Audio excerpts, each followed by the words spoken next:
신앙생활하면서 그런 얘기하죠. 왜 나만 겪는 고난이냐고. 오늘 본문의 가사처럼 왜 나만 겪는 고난이냐고.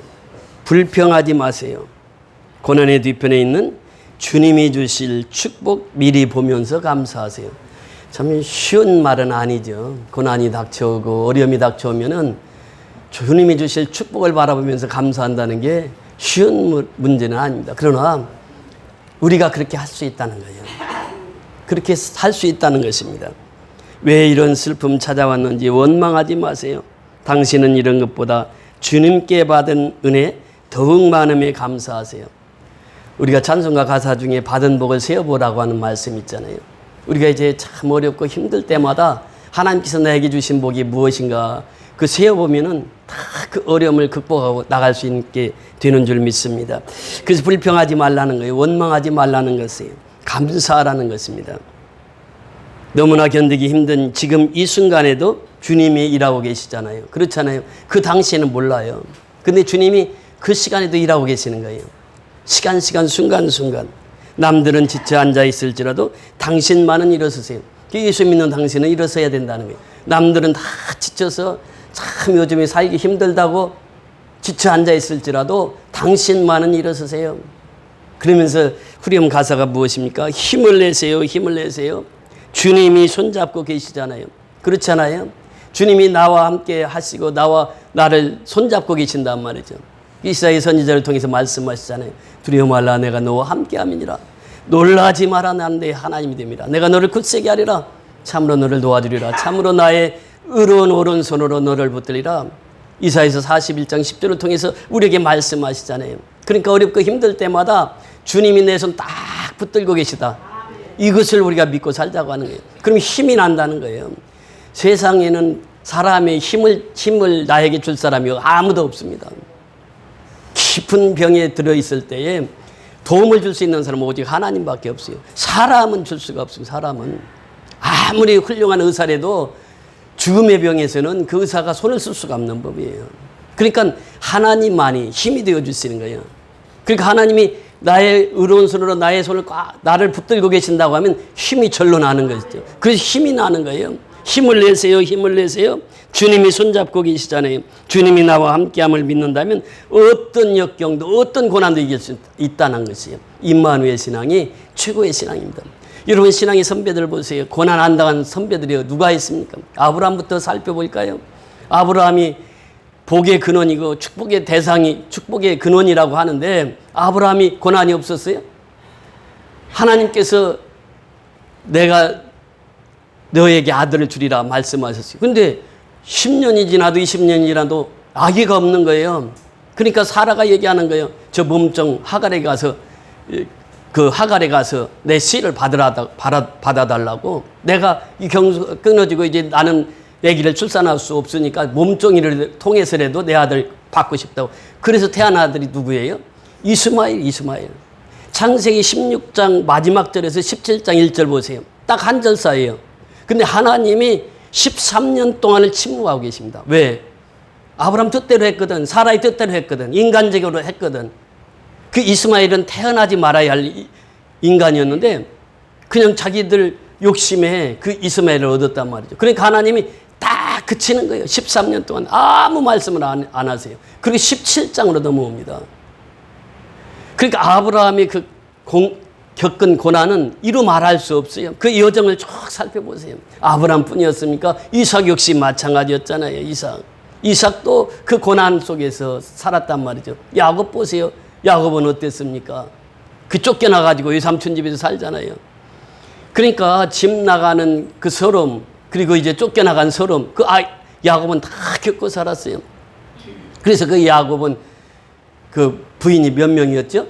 4명이에요. 자녀가 12명이나 됐단 말이죠. 야곱이 그 삶을 이끌어오면서 얼마나 힘들었겠어요. 아니, 여자 한 사람 거느리는 것도 힘든데 내 와이프를 거느리고 산다는 거 보통 문제가 아니거든요. 그 야곱의 아들이 몇 명이라고요? 12명이라는 거예요. 제가 성경을 한 번도 읽지 않고 신학을 갔습니다. ICI라고 저 여의도 순복음교회에서는 영어로 성경 공부하는 반이 있어요. 왜냐하면 영어 좀 배우려고 갔어요. 갔는데 구약 시험 문제에 시험이 나왔어요. 야곱의 아들이 몇 명이냐 이렇게 시험 문제가 나왔어. 그래서 내가 가만히 생각해 보니까 우리 집이 5남매예요. 근데 내 또 친구 집은 12남매예요. 그 애들이 많이 났어요. 그 형제가. 그 12남매. 우리 동네를 가만히 살펴보니까 5남매가 제일 많아. 그래서 야곱의 아들이 몇 명이냐 그래서 5명이요 그랬더니 그 교수님이 딱 와가지고 원영이 일어나래. 야곱의 아들이 몇 명이요? 그래서 5명이요. 나는 힘있게 5명이 그랬더니 다 웃는 거예요. 그 신학생들이. 아니 신학을 하러 온 사람이 야곱의 아들이 몇 명인지도 모르고 온 사람이 세상에 어디가 있냐고. 아무리 영어로 공부하지만 그래 모르고 간 거예요. 그게 모르고 가가지고 야곱의 아들이 5명이라고 한 사람이 바로 저입니다. 그 성경을 한 번도 안 읽고 신학을 하러 공부를 하러 간 사람이 참 용감하게 가서 그래도 점수를 2개는 패스를 했습니다만 그렇게 해서 공부를 시작한 거예요. 신학을. 야곱이 그런 고난 속에 살았어요. 야곱뿐입니까? 다윗 보세요. 다윗도 얼마나 많은 고난이 있었어요. 우리가 성군 다윗이라고 말하지만 다윗이 하나님 마음에 합한 자라고 말하지만 다윗의 삶을 보세요. 얼마나 어려움이 많았습니까? 그 가족 간에 막 피비린내가 나는 그런 역사가 있었고 얼마나 많은 세월을 쫓겨다녔어요. 그런데도 다윗은 끝까지 하나님을 바라보고 살아요. 그 고난을 다 겪고 이겨나가는 거예요. 어떻게? 임마누엘 신앙이에요. 임마누엘 신앙. 다니엘 보세요. 다니엘도 얼마나 숱한 어려움이 겪었습니까? 그런데도 다 임마누엘 신앙으로 다 이겨요. 베드로, 요한, 야고보 뭐 고생 안 한 사람이 누가 있겠어요? 다 그런 고난을 통해서 살아나갔단 말이죠. 그래서 우리가 이 마지막 때는 때를 하는 것이 중요해요. 예수님이 말씀하시잖아요. 전에 예수님의 동생들이 와서 그러잖아요. 예수님, 이 총구석에 있어서 어떻게 하려고 합니까? 저 총구석에서 오병이어 기적 행한다고 해서 누가 합니까? 저 서울 명동에 가서 좀 행하세요. 그래야 많은 사람들이 다 예수님 우러러보고 하나님의 아들이라고 메시아라고 할 것 아닙니까? 그때 제자들이 무엇이 없었더라? 믿음이 없었더라. 믿음이 없는 사람 특징이 무엇입니까? 교만입니다. 자기 과시요. 자기를 나타내려고 하는 거예요. 창세기 11장 보세요. 이 사람들이 바벨탑을 쌓기 시작합니다. 근데 어디까지 쌓자고요, 바벨탑을? 하늘 꼭대기까지 쌓자는 거예요, 이게. 이것이 인간의 욕심입니다. 하늘 꼭대기까지 바벨탑을 쌓아보자는 거예요. 그러면서 내 이름을 내자. 이러는, 이것이 바로 인간의 본성입니다. 그래서 사람은요, 본성 속에 이 교만이 있어요. 그 교만한 마음을 누구도 꺾을 수가 없어요, 이게. 그러니까 예수 없이 살아가는 사람, 그 교만으로 일생을 살아갑니다. 예수님이 제자들도 그랬잖아요. 친제자들도, 형제들도 예수님을 몰라. 하나님의 아들로 몰라. 그러니까 자기 과시, 예수님이 그렇게 큰 사람이 되면 자기들 과시 좀 해보려고 그 교만이 싹이 튼 거죠. 그러니까 예수 안 믿는 사람은 다 교만한 사람이에요. 그런데 사도행전 2장에 보니까 오순절날 성령의 충만함을 받으니까 어떻게 됐습니까? 다 성령의 충만함을 받으니까 다 회개하는 거예요. 회개가 성령 충만의 그 시발점입니다. 성령 충만은 어디서 오느냐? 회개에서부터 와요. 내가 진정으로 하나님 앞에 회개할 때 내 심령 속에 성령 충만이 온단 말이죠. 성령 충만이 오면 어떻습니까? 사람이 낮아집니다. 겸손해져요. 낮아져요. 이게 성령 충만이요. 그러니까 우리가 예수 믿으면서도 지금 생각해 볼 수 있잖아요. 예수 믿지 않는 형제보다 예수 믿는 형제들이 얼마나 더 가깝잖아요. 그러니까 성령 받으면 예수 믿는 사람들이 더 친근감이 가고 맛있는 거 있어도 예수 믿는 형제 자매들하고 같이 나눠 먹고 사실 만남도 그렇잖아요.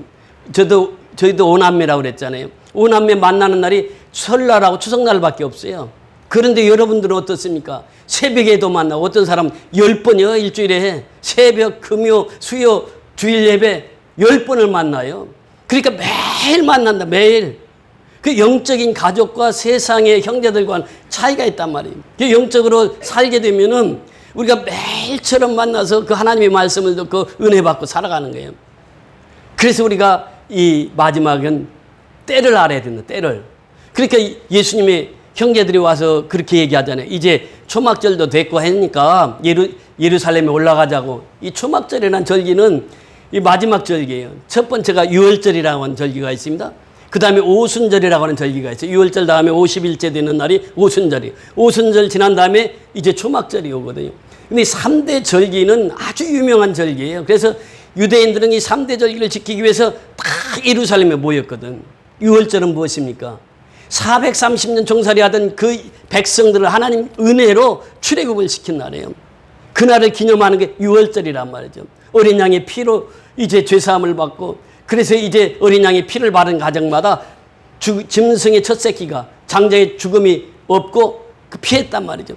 그것을 기념하면서 유월절 행사를 지킵니다. 그러니까 430년 만에 구원해 주신 하나님의 은혜를 생각하면서 그 절기를 지키는 거예요. 얼마나 중요한 절기. 오늘날도 역시 마찬가지입니다. 우리가 절기를 지키지 않지만 유월절이라고 하는 것은 나를 구원해 주신 주 감사해요. 그 죄악된 세상에서 나를 불러내 주셨단 말이죠. 나의 죄를 사해 주셨다는 거예요. 나를 불러내 주셨다는 거예요. 죄악된 세상에서 하나님의 세상으로. 이것을 기념하는 거예요. 이것이 유월절이에요. 오순절은 무슨 절기입니까? 오순절에 무엇이 임했다고요? 성령이 임했단 말이죠. 그러니까 오순절은 성령 임함이에요. 우리가 신앙생활하면서 성령이 임하지 않고는 우리가 신앙생활 제대로 할 수 없습니다. 그래서 미국 사람들이 그 목사들끼리 얘기하면서 성령 받지 말고 목회하라. 이것이 최고의 욕이라고 그러잖아요.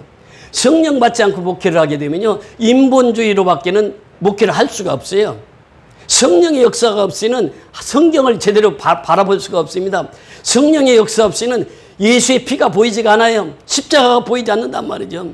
그러니까 이 오순절의 성령의 역사는 얼마나 우리에게 귀중한 행사인지 몰라요. 그러니까 오순절 행사를 꼭 지켰단 말이에요. 그리고 마지막 초막절을 지켰단 말이죠. 이 초막절은 이제 광야에 40년 살아가면서 그 땡볕을 받으면서 살아갈 때에 40년 동안 하나님께서 불기둥으로 구름기둥으로 인도하시고 보호하시고 지켜주셨단 말이죠. 이것을 기념하는 거예요. 그래서 초막을 짓고 그 속에서 집을 나와가지고 초막 속에서 일주일을 살면서 그 절기를 지켰단 말이죠. 그러면서 마지막 날에는 그 물을 기르다가 제단에 부으면서 그 물축제를 했잖아요. 그래서 미얀마에 가면 지금도 물축제의 기간이 있습니다. 일주일 동안 물축제를 해요. 그래서 물로 막 사람들을 지나가면 찌끄리고 그러면서 그렇게 즐기는 그 절기가 있어요. 미얀마에. 그 물축제가 어디서 나왔느냐? 이 근원을 따져보면 이게 지금 초막절에서 나오지 않았나 이렇게 생각해 볼 수 있습니다. 여하튼 이 3대 절기는요, 하나님의 사랑을 상징합니다.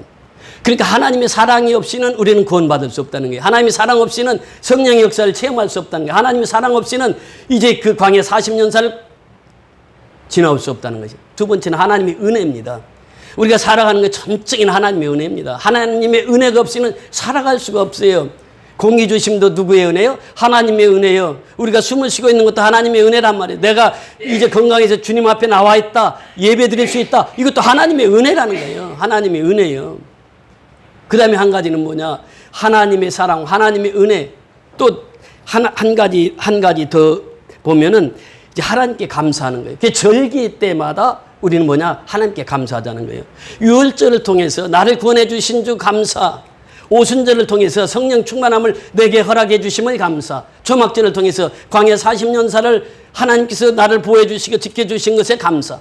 그러니까 이 3대 절기는요, 하나님의 사랑, 하나님의 은혜, 하나님의 감사를 기억하라고 하는 것이에요. 이 초막절을 맞이해서 이제 예수님의 제자들이 와서 얘기하잖아요.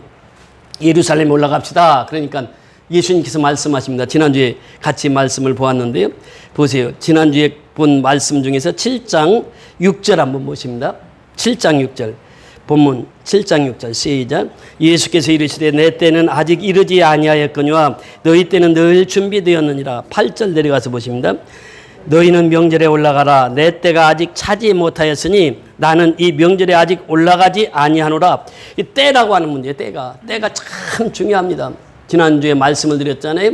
카이로스의 때가 있어요. 하나님이 지정한 시간, 목적한 시간이 있단 말이에요. 그것은 예수님이 그 카이로스의 시간을 가지고 이 땅에 오셨단 말이죠. 우리가 사는 것은 크로노스의 시간이에요. 지금 우리가 시계를 차고 다니는 핸드폰에 보면 다 시계 있잖아요. 그래서 24시간 그 시간을 크로노스의 시간이라는 거예요. 그러니까 카이로스의 시간이 크로노스의 시간으로 왔다. 이것은 무엇입니까? 하늘 시간이 땅의 시간으로 왔다 그 말이에요. 그 하늘의 양식이 땅의 양식으로 왔다. 하늘과 땅을 잇는 것이 크로노스의 신학이에요. 그러니까 이 카이로스라고 하는 것은 예수님이 십자가의 죽으심을 말하고 있다고 하는 것이죠. 그가 이제 하나님의 때라는 거예요. 그래서 요한복음 12장 23절 24절 말씀을 보았잖아요. 그러니까 하나님께 영광을 돌리는 때가 오는데 그 때가 뭐냐? 하나님의 미라를 통해서 교훈해 주시잖아요. 하나님의 밀알이 땅에 떨어져 죽으면 많은 열매를 맺고 죽지 않으면 하늘 그대로 있다는 거예요. 오늘날도 역시 마찬가지입니다. 우리가 신앙생활이라고 하는 것은 하늘의 밀알과 똑같아요. 하늘의 밀알을 이 강대상에다 놓으면 가을에 가도 하늘의 밀알 그대로 있어요. 근데 땅에 심으면 어때요? 가을에 되면 많은 추수를 할 수 있다는 거예요. 내가 죽어야 산다고 하는 것입니다. 이것이 예배예요. 그래서 이 때라고 하는 건 얼마나 중요한지 몰라요. 하늘의 시간이 우리에게 임했다고 하는 게, 그 때라고 하는 것은 십자가를 두고 하는 말인데, 십자가의 때라고 하는 것은 뭐냐? 예수님의 사명을 말하고 있습니다. 사명. 예수님의 사명이 무엇입니까? 사람이 온 것은, 내가 온 것은 섬김을 받으려 함이니라. 도리어 섬기려 하고 많은 사람들의 대속물이 되기 위함이라. 마가복음 10장 45절을 통해서 예수님의 오신 사명, 예수님의 오신 목적을 분명히 말씀하십니다. 그것이 뭐냐면 십자가라는 십자가. 나는 죽으러 왔다는 거예요. 죽으러. 내가 죽어야 사람을 살릴 수 있다는 거예요. 그러니까 예수님의 사명은 십자가예요. 우리의 사명은 무엇입니까? 우리의 사명도 십자가란 말이죠. 그러니까 우리가 이 사명을 가지고 사는 사람, 이 사람이 카이로스의 시간을 살아가는 사람이에요. 그러니까 크로노스에서 사는 삶을 사는 사람은 육신의 삶을 사는 사람들이에요. 세상적인 삶을 사는 사람들이 여전히 세상이 가까워요. 세상이 좋아요. 여전히 예수 믿으면서도 육신이 좋아요. 육신적으로 살아가는 거예요. 이것이 크로노스에 사는 사람들이란 말이죠. 그래서 카이로스의 시간을 내로 살아가는 사람은 사명이, 내게 주신 사명을 내가 분명히 깨닫고 살아요. 그래서 사도 바울이 고백하잖아요.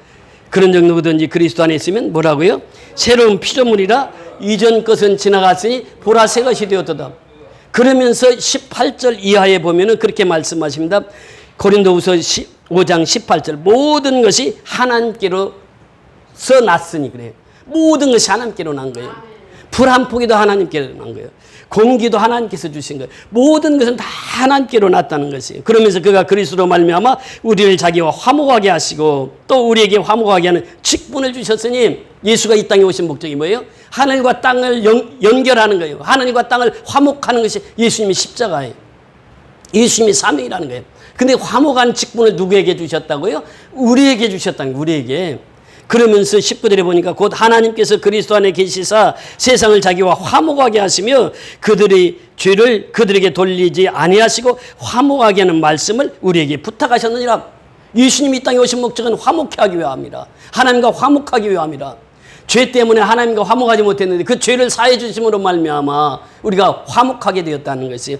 20절에도 보니까 그렇게 말씀하십니다. 그러므로 우리가 그리스도를 대신하여 사신이 되어 하나님이 우리를 통하여 너희를 권면하시는 것 같이 그리스도를 대신하여 간청하노니 너희는 하나님과 화목하라. 뭐예요? 너희는 누구와 화목하라? 하나님과 화목하라. 하나님이 죄를 알지도 못하신 이를 우리를 대신하여 죄로 삼으신 것은 우리로 하여금 그 안에서 하나님의 의가 되게 하려 하십니다. 그러니까 하나님과 화목하는 것이 새로운 피조물의 삶이란 말이죠. 우리는 새로운 피조물이 되었습니다. 그렇다면 어떻게 살라고요? 하나님과 화목하라고 하는 거예요. 하나님과 화목하라는 것 중에 제일 중요한 것이 무엇입니까? 그것이 예배입니다. 예배는 최고의 영광을 하나님께 드리는 거예요. 최고의 기쁨을 하나님께 드리는 거예요. 최고의 영광을 하나님께 올리는 것이 예배라는 것이에요. 예배보다 소중한 것은 없습니다. 하나님이 가장 기뻐하시는 것이 뭐라고요? 예배입니다. 예배. 예배만큼 하나님이 기뻐하시는 것이 없어요. 그래서 하나님과 화목한 사람은 늘 예배 중심의 삶을 삽니다. 예배의 삶을 통해서 하나님께 영광을 돌리며 살아요. 자, 6장으로 넘어가서 6장 1절, 2절. 이것이 지금 원문에 보면요. 다 이게 한결로 엮여져 있습니다. 고린도후서 6장 1절, 2절. 그리고 고린도후서 5장 17절부터 6장 2절까지는 이게 한 패러그래프입니다. 이게 지금 우리 성경에는 이게 떨어져 있지만, 그래서 고린도후서 6장 1절 2절 다 같이 읽습니다. 시작. 우리가 하나님과 함께 일하는 자로서 너희를 권하노니 하나님의 은혜를 헛되이 받지 말라. 이르시되 내가 은혜 베풀 때에 너희가 듣고 구원의 날에 너를 도왔다 하셨으니 보라 지금은 은혜 받을 만한 때요 보라 지금은 구원의 날이로다. 때를 알라면 때를. 지금이 어느 때라고요? 보라 지금은 무엇을 받을 만한 때요? 은혜 받을 만한 때요. 그 마지막 때는요, 은혜 받지 않고는 이 순교의 신앙을 지켜나갈 수 없다는 거예요. 그래서 마지막 때가 되면 예수님 말씀하시고 믿는 자를 보겠느냐 그래요. 믿는 자를. 믿는 자들이 점점 사라진다는 게 마지막 때가 되면. 왜? 핍박이 심하거든. 환란이 심해. 고난이 얼마나 심하게 오는지 몰라요. 예수 믿는 것. 예배 드리는 거. 지금도 그러잖아요. 미얀마에서는 쿠데타군들이 5명만 예배 드리라는 거예요. 그런데 지금 가짠 선교연합교나 양곤 선교연합교에 보세요. 예배당이 꽉 차서 예배를 드리잖아요. 5명만 예배 드리라는데 그렇게 많은 숫자가 와서 예배를 드려요. 그런데 문제없이 잘 나가는 거예요, 지금. 예배는 생명이거든요. 교회는요, 예배를 드리기 위해서 세워진 것이 교회인 줄 믿습니다. 교회가 예배를 안 드리면 그 사명이 다 끝난 거예요. 예배를 드리지 않는 교회는 사명이 끝난 교회예요. 그러니까 이 하나님과 화목의 첫 번째 원리가 뭐냐면 하나님께 예배 드리는 거예요. 그러니까 하나님께 예배 드린다고 하는 것은 뭐예요? 마지막 때를 알고 살아가는 거예요. 우리는 어렸을 때 그 무슨 가지요? 고대가 있잖아요. 주님 언제 오실란지 늘 그거 부르고 그 찬송하면서 살았거든. 그러니까 마지막 날 예수님이 곧 재림하신다. 이것을 항상 깨어서 그렇게 신앙생활을 했거든. 그런데 지금은요, 재림에 대한 찬송이 별로 없습니다. 재림에 대한 생각이 별로 없어요. 무디졌어요, 지금은. 그런데 지금 보라는 거예요. 보라, 지금은 은혜 받을 만한 때. 이 마지막 때가 되면 은혜 받지 않고는 예수님의 재림을 기다리질 않아요. 마라나타의 신앙이 사라진 시대에 살아가고 있단 말이에요, 우리가. 그래서 이 시대에는 은혜 받을 만한 때요. 또 뭐라고 말씀하시고 있습니까? 지금은 구원의 날이로다. 구원받은 사람, 은혜 받은 사람이 구원하거든요. 보세요. 전도하는 사람 누가 전도해요? 은혜 받은 사람이 전도해요. 선교하는 사람 누가 선교해요? 은혜 받은 사람이 선교하게 돼 있어요. 그 때를 알란 말이에요, 지금. 이때는 은혜 받을 만한 때요. 이때는 구원의 날이로다 이렇게 선포합니다. 그렇습니다. 우리가 은혜 없이는 아무것도 할 수 없어요. 야고보 동생 예수님의 친동생이었던 야고보가 쓴 서신 중에 보면 야고보서 4장 한번 보십니다. 야고보서 4장 6절에서 10절까지. 예수님의 친동생이었던 야고보 사도. 야고보서 4장 6절에서 10절까지 말씀 보십니다. 375면 6절을 제가 먼저 읽습니다. 그러나 더욱 큰 은혜를 주시나니 그러므로 일러스되 하나님이 교만한 자를 물리치시고 겸손한 자에게 은혜를 주신다 하였느니라. 7절부터 같이 읽습니다. 그런즉 너희는 하나님께 복종할지어다. 마귀를 대적하라. 그리하면 너희를 피하리라. 하나님을 가까이 하라. 그리하면 너희를 가까이 하시리라. 죄인들아 손을 깨끗이 하라. 두 마음을 품은 자들아 마음을 성결하게 하라. 슬퍼하며 애통하며 울지어다. 너희 웃음을 애통으로 너희 즐거움을 슬픔으로 바꿀지어다. 주 앞에서 낮추라. 그리하면 주께서 너희를 높이시리라. 자, 여기에 보면은 이제 세상과 벗이 되지 말라고 하는 말씀이 1절부터 5절까지 말씀이십니다. 우리가 이 마지막 때가 되면 세상과 벗에서 살아가는 사람이 참 많아요.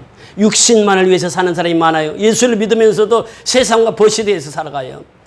육신적으로 살아가요. 이것을 벗어버리라. 세상과 벗하지 말라. 이렇게 말씀하시면서 주신 말씀이 뭐냐? 6절의 말씀입니다. 6절 다시 한번 보십니다. 시작. 그러나 더욱 큰 은혜를 주시나니 그러므로 이르시되 하나님이 교만한 자를 물리치시고 겸손한 자에게 은혜를 주신다 하였느니라. 그렇습니다. 예수 없는 사람은 다 교만한 자라고 말씀드렸잖아요. 바벨탑 쌓는 사람들이요, 지금도 예수 믿는 사람들이 바벨탑 쌓는 사람들이 얼마나 많은지 몰라요. 조금 더 벌자, 조금 더 배우자, 배우는데 최선을 다하고 버는데 최선을 다하고 살아가는 사람들이 얼마나 많은지 몰라요. 그런데 중요한 것은 뭐냐? 교만한 자는 하나님이 대적하신다는 거예요. 하나님이 가장 싫어하는 사람이 누구인지 아세요?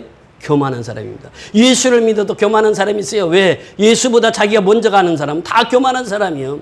예수를 앞세우고 살아야 되는데 예수보다 자기가 앞서서가 교만한 자라. 교만한 자는 하나님이 물리치시고 대적하신다 이렇게 말씀하십니다. 그러면서 누구에게 은혜를 주신다고요? 겸손한 자에게 은혜를 주신다고. 10절에 들어가서 보세요. 주 앞에서 낮추라. 그리하면 주께서 너희를 높이시리라. 주 앞에서 낮추라는 거예요. 그리하면 주께서 높이시리라는 거예요. 여러분 요즘에 소나기들이 많이 오잖아요. 소나기들이 오면 그 산에서 보면 그 소나기가 얼마나 지금 스콜처럼 와요. 보니까 미얀마에서 스콜을 만났는데 얼마나 순식간에 쏟아지는지 몰라요. 지금 우리나라가 그렇더라고. 순식간에 소나기 한 옷 입고요. 한 2, 3분만 있으면 팬티까지 다 젖어버려요. 그렇게 소나기가 쏟아져요. 그런데 그 소나기는 물이 하늘에서 떨어지면 어떻게 가요? 위에서 어디로 내려갑니까? 낮은 데로 내려가요. 물의 원리를 보면은 겸손의 원리를 알 수가 있습니다. 사람은요, 나이가 들면 겸손해. 신앙의 연조가 들어가면 겸손해져. 그런데 사람이 나이가 들어도 겸손하지 못한 사람이 있어요. 이건 늙어가는 사람이에요. 근데 우리가 이 신앙인들은 늙어간다 안 하고 영글어간다 그래요. 영글어간다. 연결어가는 게 성숙되어진다. 나이가 들수록 성숙해진다. 그러니까 겉사람은 후패하나 속사람은 어때요? 날로 새롭도다 그래요. 예수 믿는 사람은 연결어져 가는 거예요. 성숙되어 가는 거예요. 나이 들수록. 그래서 예수 안 믿는 사람 노인이 되어 가는 거예요. 늙어가는 거예요. 늙어가는 거예요. 그러니까 여기서 보면요. 중요한 것이 뭐냐면 스스로 낮출 줄 아는 사람이 은혜 받는 사람이라는 거예요. 성경은 그렇게 말씀하시거든요. 스스로 낮은 사람에게 임하는 것이 은혜라 이렇게 말씀하십니다. 두 번째 뭐라고 말씀하십니까? 7절에 보니까 그런즉 너희는 하나님께 복종할지어다 마귀를 대적하라 그래요. 은혜를 받으면 꼭 누가 역사해요? 마귀가 역사해요. 우리가 오살리 기도원에서 기도하고 은혜를 충만히 받고 돌아왔어요. 그럼 집에 들어오면 뭐가 역사해요? 마귀가 꼭 역사하거든요. 이게. 마귀는요. 멀리 있는 게 아니에요. 가까이 있는 거예요. 이게. 마귀가 꼭 역사를 합니다. 그게 마귀는 어떻게 하라고요? 대적하라는 게 대적. 점장이들은 어떻게 합니까? 귀신을 섬기거든요. 귀신에게 섬겨. 그래서 이거 100만 원이면 되겠어. 그 점을 한번 했어. 근데 안 돼. 그러니까 이 두 번째는 이 1000만 원은 줘야 되겠어. 이 1000만 원 주고 그때도 안 돼. 그러면 이제 1억 줘야 돼. 이것이 점장이들이 귀신을 달래거든요. 그런데 예수 믿는 사람은 귀신을 어떻게 하라고요? 대적하라는 거예요. 마귀는 대적하는 것이에요. 우리가 마귀와 함께 살 수가 없는 것이거든요. 마귀는 대적해야 되는 거예요. 그러니까 보세요. 에베소 6장 10절에서 20절에 보면 사도 바울이 그렇게 말씀하십니다. 너희는 하나님의 전신갑주를 입어라 그래요. 에베소 6장 13절에 보면 14절부터 전신갑주가 뭐냐? 머리는 구원의 투구를 쓰고 가슴에는 의의 형배를 붙이고 허리띠는 진리의 허리띠를 떼고 복음의 평안의 신발을 신고 이것이 바로 완전 무장. 그러니까 진리로 무장하는 것입니다. 이것이 하나님의 전신갑주라고 하는 것이에요. 그리고 성령의 검을 가지라 그래요. 성령의 검이 뭐라고요? 하나님의 말씀이에요. 그 완전한 무장이에요. 이게. 이것이 예수 믿는 사람이 하나님의 전신갑주를 취하는 거예요. 그러면 마귀는 물러간다는 거예요. 하나님의 전신갑주를 취하라. 그럼 마귀를 대적하라. 그러면서 마지막 중요한 것이 무엇입니까? 8절에 보니까 하나님을 가까이 하라. 그리하면 너희를 가까이 하시리라. 이렇게 말씀하세요. 죄인들아 손을 깨끗이 하라. 두 마음을 품은 자들아 마음을 성결하게 하라. 깨끗하게 하라. 거룩하게 살라. 마음을 성결하게 하라. 두 마음을 품지 말라. 우리는 두 마음이 항상 있어요.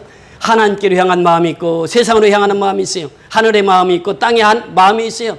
항상 두 마음을 품고 산단 말이에요. 두 마음을 품지 말고 오직 하나님께로만 향하라고 그래요. 너희는 오직 마음을 다해 성품을 다해 하나님을 사랑하고 내 이웃을 내 몸같이 사랑하라. 신명기 6장 5절의 말씀처럼 하나님만 보고 살아라 말이에요.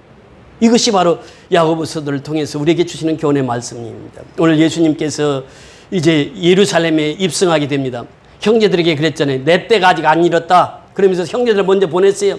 그리고 이제 갈릴리에서 예루살렘까지 예수님께서 가십니다. 그런데 예루살렘에 가는 길은 어떤 길입니까? 자, 7장 1절 오늘 본문 7장 1절로 올라가서 보십니다. 7장 1절 시작. 그 후에 예수께서 갈릴리에서 다니시고 유대에서 다니려 아니하심은 유대인들이 죽이려 함이로라. 유대인들이 뭐래요? 죽이려 함이라. 어디에서? 지금 유대에서 예수만 오면 죽이겠다는 거예요. 근데 예수님은 어디에요? 그 죽이겠다고 하는 그 유대인들이 있는 예루살렘을 갑니다. 지금 이 갈릴리에서 유대의 거리는 한 200km로 보는데 장정이 빨리 걸어서 5일 가는 길이에요. 5일 동안 걸어서 가야 하는 길이에요. 그래서 지금 갈릴리에서 출발해서 예수님이 지금 예루살렘으로 가는 거예요. 형제들을 먼저 보내고. 자, 7장 오늘 본문 보세요. 7장 자 10절 다시 한번 읽습니다. 시작. 그 형제들이 명절에 올라간 후에 자기도 올라가시되 나타내지 않고 은밀히 가시니라. 형제들에게 내가 명절에 올라간다고 그랬어요? 안 올라간다고 그랬어요? 내 때가 안 됐다. 나 안 가겠다. 그래 놓고 예수님 어때요? 올라가시는 거예요, 지금. 가나 혼인잔치 때도 그랬잖아요. 여자여, 나와 무슨 상관이 있나이까? 내 때가 아직 이르지 아니하였나이다. 그래 놓고는 어떻게? 물로 포도주 만들었어요? 안 만들었어요? 만들었잖아요. 여기도 마찬가지예요. 내 때가 아직 이르지 않았다. 그래 놓고 또 예루살렘에 올라갔어요. 그럼 예수님이 잘못된 거냐? 그게 아니란 말이에요. 내 때라고 하는 것은 예수님의 사명이라는 거예요. 예수님의 십자가 죽을 때 아직 안 됐다. 그 의미거든요. 그 의미를 보면은 자기도 올라가시되 나타나지 않고 어떻게 갔다고요? 은밀히 가셨다. 은밀히. 은밀이라고 하는 것에 우리가 주목해 봐야 되니 두 가지 의미가 있습니다. 첫째는 은밀히 왜 가셨을까요? 5일 동안 걸어서 가는 거예요. 예루살렘을. 그런데 이 직선거리로 200km지만 이 그때 당시 아무것도 없잖아요. 걸어서 가야 돼. 걸어서 5일 동안 가는데 6장에서 무슨 일을 했어요? 오병이어 기적을 행했단 말이에요. 그 많은 사람들이 예수를 알아요, 몰라요? 안단 말이죠. 예수를 어떻게 뭐 삼으려고 했어요? 왕을 삼으려고 했단 말이죠. 그 사람들도 지금 어디를 가고 있어요? 예루살렘 가고 있단 말이에요. 그런데 그 사람들과 행년에 같이 가게 된다면 예수님 어떻게 될까요? 예수님이 왕이다 하고, 예수님이 여기 계셨네. 우리 예수님이랑 같이 가야지. 그러면서 예수님을 호위하고 갈 거란 말이에요. 그래서 예수님은 은밀히 가셨다. 두 번째 의미는 무슨 의미가 있느냐? 유대인들 있잖아요. 유대인들은 예수를 보면 어떻게 하려고 그랬다고요? 죽이려고 했어요. 죽이려고. 그 유대인들 만나면 어떻게 해요? 자기가 죽을 수도 몰라. 그러니까 은밀하게 아무도 모르게 예수님이 5일 동안 걸어서 예루살렘에 간 거예요. 지금 가신 거예요. 그래서 은밀하게 가시니라 그래요. 그러면서 보세요. 11절에 보니까 어떻게 말씀하십니까? 11절 시작. 명절 중에 유대인들이 예수를 찾으면서 그가 어디 있느냐 하고 왜 찾았을까요? 예수님은 명절 때마다 올라갔었거든. 이 명절이 마지막 명절입니다. 사실 예수님께서 공생에 2년 6개월 동안 사시고 이제 다음 명절 6월절이 오면 6개월 후에는 예수님이 십자가를 지시는 거예요. 그러니까 마지막 지금 이 초막절을 지키러 가는데 이 사람들이 찾는 게 유대인들이 왜 찾았을까요? 예수님 죽이려고 찾는 거예요. 예수님을. 그 명절에 예수님은 올라갔다고요? 안 올라갔다고요? 올라갔단 말이죠. 그 찾으면서 두 가지 부류가 나타납니다. 12절 같이 보십니다. 시작. 무리 중에 수근거림이 많아 어떤 사람은 좋은 사람이라 하며 어떤 사람은 아니라 무리를 미혹한다 하나. 13절 같이 읽습니다. 그러나 유대인들이 두려워함으로 드러나게 그에 대하여 말하는 자가 없도다. 자, 여기서 보면 예수님에 대하여 무리 중에서 수근거림이 많아 어떤 사람은 뭐라고? 좋은 자다. 좋은 자. 선한 자다 그 말이에요. good 그런 뜻입니다. 이 토브라고 하는 말이에요. 토브라고 하는 것은 퍼펙트, 완전하다 그래요. 완전한 사람이다 예수는. 그리고 예수님은 어떤 사람이냐? good 선한 사람이다 이렇게 해요. 그러니까 어떤 사람들은 그렇게 얘기한단 말이죠. 예수님에게 그 갈릴리 사역을 하면서 얼마나 많은 병자들을 예수님이 치료해 주셨습니까? 그 예수님이 행하신 이적, 그런 이적을 이제 보았던 사람들, 또 그 기적을 맛보았던 사람들은 다 예수님을 좋은 사람, 그분은 토브, 선한 사람이야, 완전한 사람이야, 이렇게 예수님을 보았단 말이죠. 그런데 또 어떤 사람은 어떻게 말하고 있다고요? 어떤 사람은 아니라 무리를 미혹한다. 악평만 하고 다니는 사람이요. 이 사람들이. 누구예요? 서기관들, 장로들 그 당시. 또 유대인들. 이 사람들은 악평을 하고 다니는 사람들이요. 이 사람들이 그렇게 다녔단 말이죠. 그래서 그들은 그렇게 얘기합니다. 예수님은 그가 길을 잃게 하고 있다. 그러니까 우리가 예수님 따라가면 안 된다. 그렇게 얘기합니다. 그리고 또 그들은 그렇게 얘기했습니다. 그가 나쁜 길로 이끌고 있다. 지금 예수님이 나쁜 길로 우리를 인도하고 있다. 그래요. 또 그가 그릇되게 인도하고 있다. 이렇게 해서 예수님을 혹평하는 사람들도 있었다 그 말입니다. 예수님은 두 부류의 사람들이 있었다. 어떤 사람은 예수님을 좋은 사람, 선한 사람이라고 한 사람이 있는가 하면 어떤 사람들은 악평을 하면서 이 사람은 나쁜 사람이다. 우리를 나쁜 길로 인도하는 사람이다. 그러면서 예수를 배격하는 사람들도 있었다라고 하는 것입니다. 그래서 오늘 우리가 이 말씀을 보면서 중요한 것이 무엇입니까? 우리는 이 마지막 때를 보고 살아야 돼요. 그 마지막 때는 무엇입니까? 우리가 해야 할 일은 딱 한 가지예요. 뭐예요? 복음을 전하는 것이에요. 선교하는 것입니다. 죽어가는 영혼을 살리는 것이에요. 이것이 우리에게 주어진 사명이라는 거예요. 그래서 우리는 지금 크로노스의 시간에 살고 있지만 카이로스의 시간으로 살아가야 된단 말이에요. 다시 말하면 사명자로 살아가야 된다는 거예요. 예수님께서 그 사명을 끝까지 감당하기 위해서 예수님은 카이로스의 시간으로 살았단 말이죠. 미얀마를 보면서 참 감사한 것이 아까 서두에서도 말씀을 드렸습니다만 그들은 그렇게 예배를 생명 걸고 드리고 있어요. 그 범피라고 하는 따로 목사님 큰딸이 있어요. 15살 때 그 바울이라고 하는 그 친구가 얘기를 했어요. 만약에 교회를 비우지 아니하면 당신의 부인을 강간할 것이고 당신의 큰딸을 강간할 것이라고. 그래서 그때 바로 이사를 시켰습니다. 그래서 그 가족을 이사를 시켜서 그 양곤에서부터 한 1시간 반 거리에 있는 그리 이사를 시킨 적이 있는데 그때 그 헝피라고 하는 그 큰딸이 시를 썼어요. 시를 써가지고 그들 찬양을 만들어가지고 찬양을 작사, 작곡, 노래까지 했어요. 근데 그 친구가 지금 엊그제도 보니까 또 새로운 복음성을 노래했더라고요. 그래서 그 친구는 계속해서 자기가 작사, 작곡, 노래까지 하면서 유튜브에다 그걸 계속 올리고 있어요. 지금 구독자를 보니까 1600명이 넘었었더라고요, 벌써. 그러니까 복음의 씨가 떨어지면 그 한 아이로부터, 이제 지금 그 친구가 18살인가 그렇게 됐는데, 전번에 갔을 때 제 통역을 2번이나 했잖아요. 그러니까 그렇게 성장되어 가는 거예요. 그러니까 복음의 씨가 미얀마 땅에 떨어지니까 그 어린 소녀가 자라면서 그를 통해서 또 많은 사람들에게 생명의 복음이 전파되고 있다고 하는 사실이죠. 우리 선교연합교회가 행하는 이 미얀마 선교가 얼마나 소중한 일인지 몰라요. 황무지와 같은 곳에 복음의 씨를 퍼뜨려서 거기서 자라고 있어요. 우리 마지막으로 그 동영상 보여주실래요? 간주간 행한 일들을 우리 같이 보도록 하겠습니다. 자, 여기 이제 전도사님 저의 열정에 참 감동을 받습니다. 그 매달 이제 가서 미용을 이발을 합니다. 우리 홍성규 집사님 멋쟁이 지금 이발을 하고 있습니다. 그 다음에요 배강희 집사님 이번에 이발을 하면서 차를 타고 가면서 무슨 얘기를 하냐면, 목사님 제가 운전면허 땄게요.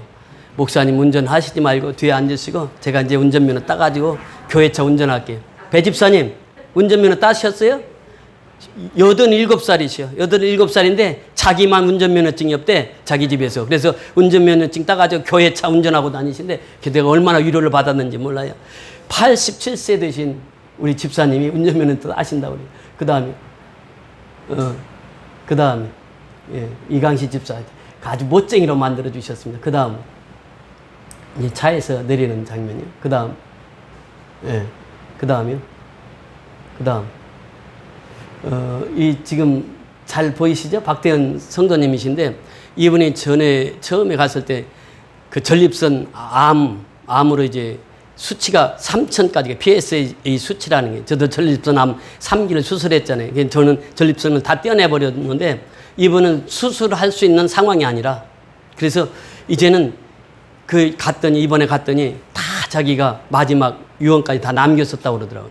근데 이제 거기 의사 선생님이 신약을 권유를 했어요. 그래서 신약을 먹기 시작했습니다. 신약을 먹고 얼마 지나지 않으니까 3,000에서 1,000으로 떨어진 수치가. 그래서 한 2달, 3달 먹으니까 이 1,000에서 179인가로 떨어졌습니다, 지금 수치가. 그리고 이제 44kg 나가셨어요, 이분이. 제가 전번에 갔을 때 44kg인데 자리에서 못 일어나셨던 분이에요. 근데 이번에 가니까 자기 혼자 자리에서 딱 일어나셔. 그리고 걸어 나오시 혼자. 44kg에서 47kg가 됐어요, 지금. 3kg가 더 늘었습니다. 식사도 꼬박꼬박 잘 하시고, 지금 소망이 생겼어요. 눈 보세요. 이제는 소망이 생겼습니다. 전에 갔을 때는 전혀 소망이 없었거든. 근데 지금 이제 전립선 그 말기 암에서 지금 치료받고 있어요. 정말 하나님의 손길이고 하나님의 기적적인 역사인 줄 믿습니다. 여러분들이 기도해 주셔서 이제 머지않아서 이제 예배당에 나오신다고 얘기했는데, 이제 자기가 잘 걸을 수만 있으면 예배당에 나오신다고 약속을 했습니다. 그러니까 우리가 이 의사는 이제 이제 수술도 할 수 없고 이제 마지막이라고 그랬는데, 지금 하나님께서 손을 쓰고 계시는 거예요. 지금 수치가 170으로 떨어졌다는 것은 엄청난 그 수치거든요. 그만큼 하나님께서 지금 이 성도님을 지금 기적을 일으켜 주시고 있습니다. 여러분들 계속 생각날 때마다 기도해 주셔서 우리가 이게 합력해서 선을 이루시는 하나님의 손길을 맛보는 저와 여러분이 다 될 수 있기를 주의 이름으로 축원을 드립니다. 할렐루야. 고맙고 감사하신 아버지 주옵소서. 이제 예수님께서는 때를 정하셨고 그 때가 십자가의 때라고 말씀하시면서 그 사명을 감당하셨습니다. 이제는 우리도 크로노스의 시간에서 카이로스의 시간, 하나님의 시간으로 살아갈 수 있게 하여 주옵소서. 이제 땅의 시간이 아니라 하늘 시간으로 살아가는 선교연합계 모든 성도들이 되게 축복하여 주옵소서. 그래서 마지막 때는 은혜와 구원의 날이라고 말씀하셨사오니 우리가 말씀의 은혜를 받고 구원하는 일에 앞장서 일할 수 있는 선교연합계 모든 성도들이 되게 축복하여 주시옵소서. 또 미얀마를 선교를 하는데 선교 동역자들을 주님, 후원자들을 주님 기억하시고 저희들 한 심령을 축복하여 주시옵소서. 이 시간에도 주님 앞에 나와서 정직히 예물을 구별하여 하나님 앞에 드렸습니다. 드려진 예물 위에 30배, 60배, 100배로 채워주셔서 이 예물이 쓰이는 곳마다 하나님의 영광 받으시고 하나님 나라가 확장되는 귀한 역사 있게 축복하여 주시옵소서. 예수 그리스도의 이름으로 감사하고 축복하며 기도드리옵나이다. 아멘.